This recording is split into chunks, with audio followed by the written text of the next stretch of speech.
On a voulu faire présenter Laurent Gbagbo au monde entier comme un dictateur, comme quelqu'un qui tue les femmes, qui viole, qui rejette les musulmans.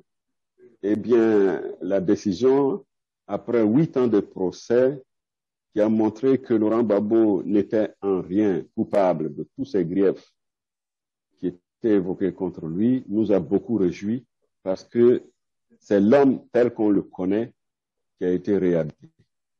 Si ce n'est pas Laurent Gbagbo, si ce n'est pas Charles Blé Goudé, qui sont les responsables des 3000 morts en Côte d'Ivoire alors? Au stade où nous en sommes, ce n'est plus à nous de répondre à cette question. C'est à la CPI qui s'est trompée de coupable et qui a bien vu que ceux qu'elle tenait pour coupables sont innocents.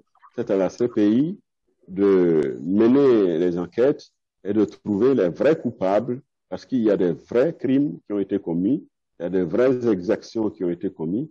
Donc, ces exactions ne peuvent pas rester sans coupable, sans auteur. Nous ne cherchons pas absolument de la vengeance, nous ne cherchons pas absolument à assouvir de la rancœur. Nous voulons que la Côte d'Ivoire se retrouve. Nous voulons que la Côte d'Ivoire se réconcilie et que la Côte d'Ivoire connaisse un nouveau départ. Laurent Gbagbo et Charles Blé Goudé sont libres de rentrer chez eux quand ils le veulent. Est-ce que vous avez tout de suite cru à la sincérité de cette parole ou bien, comme certains Ivoiriens et d'autres cadres que nous rencontrons ici à la diaspora, ont un doute et un peu sceptique par rapport aux conditions de ce retour? Le président de la République, Alassane Ouattara, est président de la République et chef de l'État. En principe, ces hautes fonctions devraient attirer sur ses propos de la crédibilité, devraient inspirer confiance. Mais malheureusement, il n'a pas habitué les Ivoiriens au sens, au respect de sa parole. On a un peu l'impression que tout repose encore sur Monsieur Laurent Gbagbo et que le FPI n'attend que lui comme le sauveur en fait d'une situation. Et si ce monsieur décidait peut-être tout simplement de se retirer de la vie politique, que feriez-vous?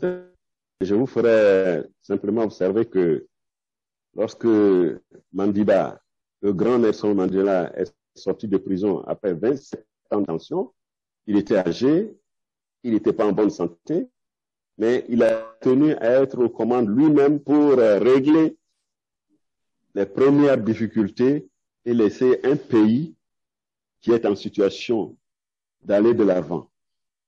Donc, Laurent Gbagbo, qui n'est pas aussi âgé que Nelson Mandela en son temps, peut encore reprendre les choses en main. Parce qu'aujourd'hui, je pense que c'est lui qui a la légitimité pour le faire. Que Laurent Gbagbo n'appartient plus au Front populaire ivoirien. Laurent Gbagbo, sa dimension est au bas mot une dimension nationale. C'est tous les Ivoiriens qui ont besoin de Laurent Gbagbo aujourd'hui. Et quand il va rentrer, vous le verrez, le peuple se lèvera comme un seul homme, au nord, à l'est, au centre, à l'ouest, au sud, pour venir le saluer et l'accueillir. Parce qu'aujourd'hui, Laurent Gbagbo a une dimension qui dépasse le seul parti Front populaire ivoirien dont il est le fondateur. Mais en même temps, Laurent Gbagbo est aujourd'hui une icône pour toute l'Afrique, comme Mandela l'a été. Est-ce que vous rêvez de reprendre le pouvoir? Bien entendu. Bien entendu, tout parti politique, son objectif de prendre le pouvoir. Donc, nous voulons revenir au pouvoir. Pourquoi? Parce que nous sommes des combattants pour la démocratie et pour les libertés.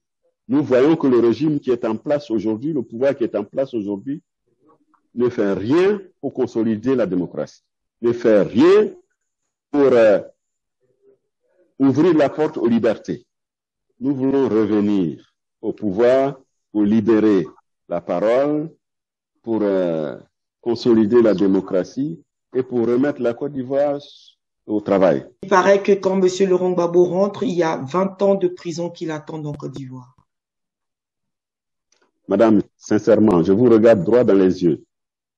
Je n'imagine pas un seul juge un seul gendarme, un seul policier qui serait capable de dire à Laurent Gbagbo, vous êtes condamné à 20 ans, je viens vous menotter pour vous amener au violon, ne serait-ce que pour 3 heures de temps. Je pense que cet homme-là n'est pas encore né. Sauf s'il veut brûler la Côte d'Ivoire.